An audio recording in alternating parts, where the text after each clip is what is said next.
Welcome to the Fringe Topics channel. To our returning subscribers, thank you for your support. It's greatly appreciated.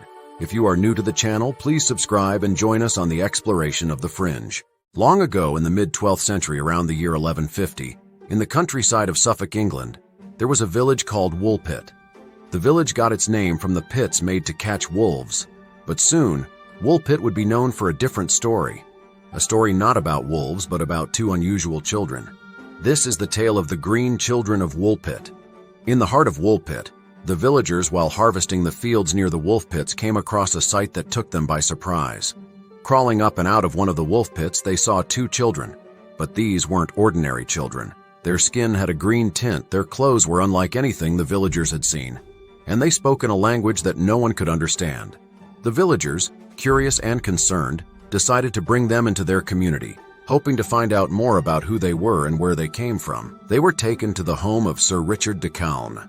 As days turned into weeks, the green children remained a mystery in Woolpit. They refused to eat any of the food offered to them, causing worry among the villagers. But then, a breakthrough occurred. The children were seen eating beanstalks out of Sir Richard's garden, the only food they seemed to recognize and accept. Eventually, after some time, they began to consume more varied foods. A remarkable transformation took place. Their green complexion started to fade, yet as their skin color changed, the mystery deepened. The villagers were eager to communicate with the children to learn of their origins and the reason for their peculiar appearance. With time and patience, the children began to pick up the English language, and slowly, they started to unveil their extraordinary tale, a tale that sounded almost otherworldly. They spoke of a place called St. Martin's Land, a land unlike any other. The girl, in her own words, had this to say about St. Martin's Land. The sun does not rise upon our countrymen, and our land is little cheered by its beams. We are contented with that twilight, which, among you, precedes the sunrise or follows the sunset. A certain luminous country is seen, not far distant from ours, and divided from it by a very considerable river. The children recounted how they were tending to their father's cattle when they stumbled upon a cavern. Drawn by a mysterious sound, they ventured inside. As they navigated through the cave, the sound grew louder and more enchanting. But when they finally emerged from the other side, they found themselves in Woolpit, disoriented and scared, in the very wolf pit where they were discovered. Life in Woolpit was not easy for the green children. The boy, younger and perhaps more vulnerable, struggled to adapt to this unfamiliar world.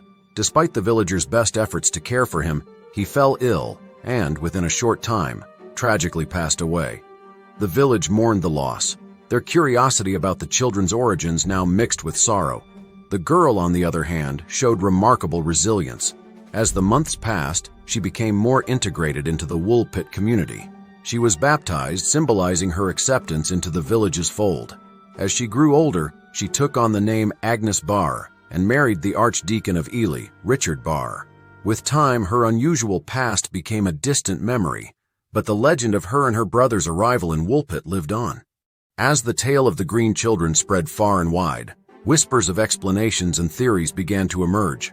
Some historians pondered if the children were Flemish immigrants who had lost their way. Their greenish tint might have been the result of malnutrition or a specific illness, and the language they initially spoke could have been a regional dialect unfamiliar to the Woolpit villagers.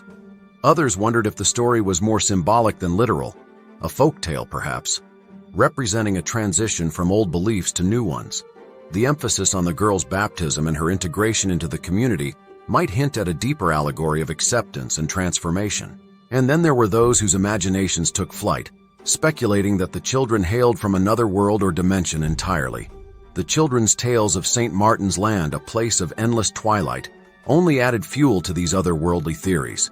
Regardless of the truth, the legend of the green children has remained, captivating the minds of all who hear it, a story of mystery, adaptation, and the endless possibilities of the unknown. In the tapestry of history, certain stories stand out not just for their uniqueness but for the questions they leave behind. The Green Children of Woolpit is one such tale. It's a story that bridges the gap between the known and the unknown, between fact and speculation. As years have turned into centuries, the legend has endured, a testament to Woolpit's rich history and humanity's insatiable curiosity. While we may never truly unravel the mystery of the green children, their story serves as a reminder that sometimes it's the questions, not the answers, that keep legends alive. Thank you for spending your time with us at the Fringe Topics channel. If you enjoy our content, don't forget to like, subscribe, and share. It truly makes a difference, and we're deeply grateful. Remember, our content is driven by your suggestions. If there's a topic you're curious about, drop us a hint at fringetopicsforum.com/tips. A special thanks to our patrons who make the channel possible. We could not do it without you. If you would like to support the channel, consider becoming a member of our Patreon. Get access to ad-free videos and exclusive content. Also, check out our Fringe Topics store featuring unique t-shirts and more. The links are in the video description.